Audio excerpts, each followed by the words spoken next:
Olá pessoal, passando aqui mais uma vez para compartilhar uma reflexão e um pensamento com você, porque eu entendo que sempre há alguém que precisa ouvir o que você tem a dizer, viu? Então, é baseando-me nessa crença, né, que eu acredito, que eu estou aqui para compartilhar uma reflexão, porque o sono foi embora, eu virei na cama tentando dormir. Mas de fato os pensamentos começaram a chegar e eu me vi aí muito sugestionada a vir aqui para falar com você a respeito de um documentário que eu vi essa semana, né? Maravilhoso. Eu até sugiro que você vá. Tem um canal aqui na plataforma. O nome do canal é Rádio e TV Justiça.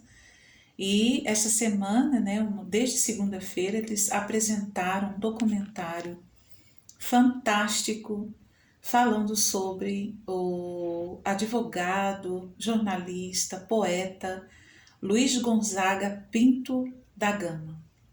Luiz Gonzaga Pinto da Gama, conhecido mais como Luiz Gama, né? Um herói brasileiro que nós não ouvimos muito falar sobre ele, mas deveríamos ouvir e deveríamos estudar muito mais sobre ele, porque de fato foi um homem que deixou um legado, deixou um exemplo, deixou um senso de luta, né, e de crítica à injustiça, né, a qual a sociedade, desde os tempos mais remotos, desde os tempos dele até os nossos dias atuais, né, ainda tenta imperar, ainda tenta dominar, né? Então, a luta de Luiz Gama, ela foi uma luta aonde deixou um legado, né? E que todos nós deveríamos conhecer um pouco mais sobre o que ele fez e o que ele representou e ainda representa para todos nós nos dias de hoje, tá bom? Então, eu ouvi esse documentário essa semana, foi maravilhoso, confesso para você, né, que eu não tenho um conhecimento profundo a respeito de Luiz Gama, mas eu me vi atravessada por esse documentário e comecei a me alimentar, estudar, procurar livros, procurar, né, mais a respeito do assunto. E eu quero falar com você a respeito de algumas reflexões, né, que eu tive a partir, né, desse olhar que eu tive, o que eu fui, né, apresentada por conta desse documentário, tá bom? Então, o documentário acontece aí por conta do aniversário de nascimento de Luiz Gama, que nasceu no dia 21 de junho do ano de 1830, né? Então, agora no mês de junho, no dia 21 de junho, ele faria 195 anos de idade, né, do seu nascimento. Então, esse documentário veio de fato homenagear esse herói brasileiro, assim como tantos outros heróis brasileiros, né, que não são muito lembrados, né, ou muito citados, mas deveriam ser, para nunca serem esquecidos, né? Então, Luiz Gama nasce aí no ano de 1830. O nome da mãe de Luiz Gama é Luísa Maim, né? Uma escrava africana do Congo que vem para o Brasil e aqui é liberta, né? É liberta e acredito-me que por um europeu português, um português, ela recebe essa liberdade, né? E Luísa Maim era a mãe de Luiz Gama, uma mulher muito ativa, né? Era uma mulher muito política, era uma mulher que fazia ali uma política, né? Dentro daquela sociedade naquele tempo, né? E para as condições, né? Sociais a qual ela vivia, ela já era uma mulher à frente do seu tempo, né? Então ela recebe ali a liberdade e tem ali, após, né, depois ela tem a sua gestação do Luiz Gama, que nasce, né, e nessa estrutura, né, Luiz Gama já observa a mãe, né, dentro dessa sociedade, uma mulher forte, né, uma mulher, depois já na fase adulta ele descreve, né, como ele se lembra da mãe, né, descreve que era uma mulher forte, magra, preta retinta, linda, né, uma mulher muito maravilhosa. E aí, infelizmente, depois de muitos processos, né, dessa estadia da Luísa Maim, né, na sociedade ali para sua época, a Luísa Maim é deportada de volta para a África, né, e não se sabe de fato o que aconteceu, se ela chegou aí no seu destino final. E Luiz Gama então fica com o pai, né, que a partir do momento que Luísa Maim é deportada, o pai fica cuidando dele, né, mas com a idade de 10 anos, esse pai, por conta de dívidas de jogos, né, assim, segundo os historiadores, esse pai vende Luiz Gama como escravo, né, com 10 anos de idade. Bom, então começa aí uma trajetória na vida desse menino, né, que vai crescendo e é vendido como escravo e em algum momento vai trabalhar em uma casa onde recebe estudantes europeus. E já na idade aí de 16 para 17 anos, Luiz Gama então recebe aí a afeição, né, de um estudante aí que vem da Europa para estudar no Brasil, se hospeda nessa casa onde esse menino está estudando, né, Luiz Gama está estudando, e ele se afeiçoa do Luiz Gama, né, e aí começa a ensinar o Luiz Gama a ler e a escrever e alfabetizá-lo, né, e isso foi uma coisa tão inédita, né, desse rapaz ver o interesse do Luiz Gama estudando, né, e Luiz Gama se interessava cada vez mais pelos estudos. Então ele nesse processo se torna um autodidata, e vai escrever, se torna jornalista. A partir, né, dele se tornar jornalista, ele também vai escrever os seus poemas, que eram poemas que criticavam, né, eram poemas que ele aproveitava ali, né, a sua dinâmica jornalística para criticar também o sistema, né, e os poemas dele eram de fato, né, eram fortes, eram irônicos, né, que traziam muita crítica para o momento que a sociedade vivia, que era um sistema, né, escravagista. Então ele aproveitava ali as suas escritas para criticar aquilo. E Luiz Gama então, né, a partir desse crescimento intelectual, dessa transformação intelectual, ele se torna o primeiro advogado negro do nosso país, do Brasil, né? E a partir do direito, exercendo o direito, né? Exercendo a sua função como advogado, ele liberta mais de 500 pessoas, né, da escravatura. E é interessante que Luiz Gama depois ele, né, no seu processo de conscientização, né, de conscientização de identidade, ele luta porque ele entende que ele não deveria ter sido vendido, porque ele era livre, né? Ele era livre, ele não deveria ter sido vendido, né?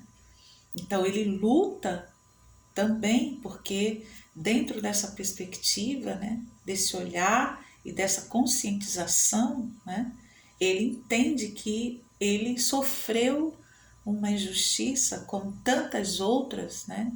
Então ele luta, né, uma causa não apenas por ele, né? Mas também uma causa por todas aquelas pessoas, né, que viviam ali naquela condição de escravo, e liberta mais de 500 pessoas da escravatura. Bom, a história vai contar, né, os historiadores contam também que nesse documentário tem um historiador impressionante, eu nem sei se posso falar o nome dele aqui, tá? Por isso é que eu não vou relatar, eu não vou falar o nome do historiador, mas vocês vai lá, vocês entra lá no canal Rádio e TV Justiça que vocês vão ver esse documentário, tá bom? É maravilhoso. E aí tem os historiadores, tem os jornalistas, tem professores, né, que estão lá também contando a história do Luiz Gama.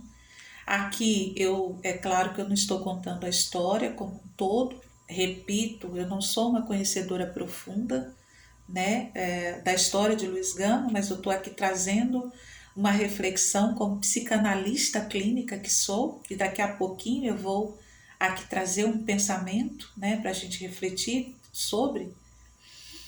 E aí Luiz Gama vai, né, exercendo aí a sua profissão como advogado, liberta mais de 500 pessoas, e ele, depois, posterior a isso, ele vai procurar notícias, né, da sua mãe, procurar essas respostas, né, para onde foi a mãe, se ela de fato tinha voltado para o destino, mas infelizmente, né, Luiz Gama ele não conseguiu essas respostas, viu? Mas continuou lutando por justiça, continuou lutando por justiça social, continuou lutando por direitos, né? E tem um poema interessante, né, que eu achei maravilhoso, inclusive vou até estudar mais sobre isso, sobre ele, sobre toda a história dele, que me atravessou de fato. Um poema dele, um trechinho dele eu vou ler aqui para vocês. Se negro sou ou sou bode, pouco importa. O que isto pode? Bode há de toda casta, pois que a espécie é muito vasta. Então, eu achei tão interessante nesse trecho desse poema dele, porque ele usa, é um trecho forte, né? Porque ele usa esse poema e ele traz uma ironia aí, né? É um trecho irônico, porque é um trecho forte e irônico, por quê? Porque bode nos traz a ideia de algo que é ruim, né? A ideia de bode naquela época, veja bem, hoje nós temos um conceito de bode, né? Que é uma coisa negativa, pejorativa, ruim. Imagina naquela época, né? E geralmente, como era um sistema escravagista, né? E geralmente os bodes costumam ter o pelo negro, né? Então, as pessoas os escravos, né, da época eram chamados muitas vezes de bode, né? Bode preto, dessa forma, muito pejorativa. Então, era uma ofensa, né? Era uma ofensa, as pessoas eram ofendidas dessa forma. E aí o Luiz Gama traz esse poema, né? Ironizando isso, traz essa ironia e ele vira o jogo. Ele vira o jogo, né? Porque aí ele pega um apelido usado, ele pega um apelido usado para ofender as pessoas negras, né? E mostra que o problema, tá? O problema não está na cor da pele. Ele vira esse jogo. Um apelido que era utilizado para ofender as pessoas negras, porque eram chamadas de bode, uma coisa, né, que traz a ideia de algo pejorativo, ruim, feio, excluído, né? E ele traz isso, né, como uma ironia para dizer, né, que o problema da racialidade, o problema do racismo, do preconceito, não está na cor da pele, mas está na forma que eu vejo o outro. É genial isso. É genial porque é essa forma que eu olho para o outro, né? Se o meu olhar para o outro entende que ele não é idêntico a mim, dependendo desse olhar que eu tenho, eu transformo esse outro no meu inimigo. Eu transformo esse outro em algo ou em alguém que é menor do que eu. Então, eu vou, dentro desse meu olhar, me sentir, né, e me colocar nesse lugar de superioridade. E aí Luiz Gama, com esse trecho que é muito forte, mas é uma crítica e é irônica e é crítico, dentro desse olhar que ele dá para o que ele está enxergando aqui, que o problema do racismo, da racialidade e do preconceito não é a cor da pele. O problema, né, é esse meu olhar para o outro. E aí, né, muitas perguntas podem surgir, né? Muitas perguntas podem surgir diante desse meu olhar, né? Como a sociedade constrói a imagem, né, do outro, desse outro, que eu posso construir a partir da minha negatividade, ou do meu discurso, ou da minha forma de me enxergar dentro dessa sociedade que eu acho, né, que por conta da minha cor eu posso subjugar o outro. Então nós devemos refletir sobre isso, viu? Agora, como psicanalista clínica, eu quero trazer um pensamento também aqui, porque eu olho para essa trajetória, né, do Luiz Gama, e eu percebo o quanto ele teve que lutar, né, dentro dessa dinâmica de vida dele contra a rejeição, né? O quanto ele precisou lidar com a rejeição e quantas inúmeras vezes, né, ele teve que lidar com esse olhar, né, do outro. Porque primeiro ele teve uma perda aí materna, né, uma perda que ele nunca soube se a mãe estava viva, se a mãe estava morta. Não teve essa resposta. Uma perda. Depois ele teve que enfrentar, né, a ideia de que foi vendido pelo pai. Provavelmente, né, essa perspectiva de rejeição talvez não tivesse, né, na mente da criança de 10 anos construída, né,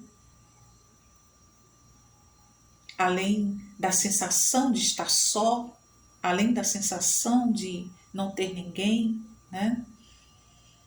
Mas isso vai sendo construído ao longo do seu processo, onde ele vai adquirindo consciência, né, de quem é, do que está fazendo, né, naquela ambiência, né? O quanto ele precisou lidar com a rejeição. E é sobre essa reflexão que eu quero falar com você. Eu não sei exatamente, né, em que ponto isso é relevante. Porque hoje em dia nós falamos tanto sobre tantas coisas, né? É moda hoje você falar sobre tantas coisas e tá tudo bem. Acho que a gente deve debater, deve ir para o campo do diálogo e tudo mais, né? Mas, de fato, só quem sabe o que realmente acontece, né, dentro do campo emocional e psíquico é quem vivencia. Por isso nós devemos ter esse cuidado também, né? Ter esse cuidado desse lugar de fala. Porque a palavra, ela é a minha espada e a minha cura. A palavra, quando ela sai, ela machuca, ela fere, né? Ou ela pode curar. Acho que nós vivemos num tempo onde nós devemos refletir muito sobre qual é o poder que eu tenho para curar pessoas, para acolher pessoas, para abençoar pessoas. E não para ferir, para machucar, para magoar. Esse documentário do Luiz Gama me tocou muito porque eu sou uma mulher afro-indígena. Afro porque o meu avô era um homem preto retinto, um homem lindo, tocava sanfona maravilhosamente bem, era contratado para tocar nas festas. E indígena porque a minha bisavó e a minha avó eram mulheres indígenas, né? Originárias dos povos do Nordeste ali, fronteira de Pernambuco com Alagoas. Só que essa fala de pertencimento a gente nunca ouvia dentro de casa. A vida simplesmente acontecia, mas a gente não sabia, né? A nossa originalidade, o nosso pertencimento. E depois que eu cresci, né, que eu me tornei uma mulher adulta, eu comecei a fazer alguns questionamentos, algumas perguntas, e de fato eu nunca me conformei com as respostas superficiais. Eu sempre ia buscar mais profundo. E hoje eu entendo que ainda tem muito, muito, muito a buscar, muito a buscar, mas nós não devemos desistir das nossas histórias. Então eu entendo que Luiz Gama, ele nunca desistiu, mesmo que as respostas a respeito, né, da Luísa Maim, sua mãe, nunca tivessem chegado a ele. Ele nunca desistiu da história dele, ele nunca desistiu, né, de assumir o papel que ele tinha que assumir na sociedade, no mundo. E esse é o convite que eu tenho para você. Não importa quem você é, não importa a cor da sua pele, mas importa muito você saber de onde você veio e para onde você vai. Isso importa. Eu tenho um propósito e um objetivo na vida, que é descobrir a minha etnia originária. Estou quase lá. E para mim é uma honra muito grande. Então, assumir esse lugar, para mim, é reconhecer a minha identidade e o meu pertencimento. Eu pertenço. Eu sou. Então, eu convido você a refletir sobre todas essas coisas. Vá buscar conhecimento, vá buscar a sua história.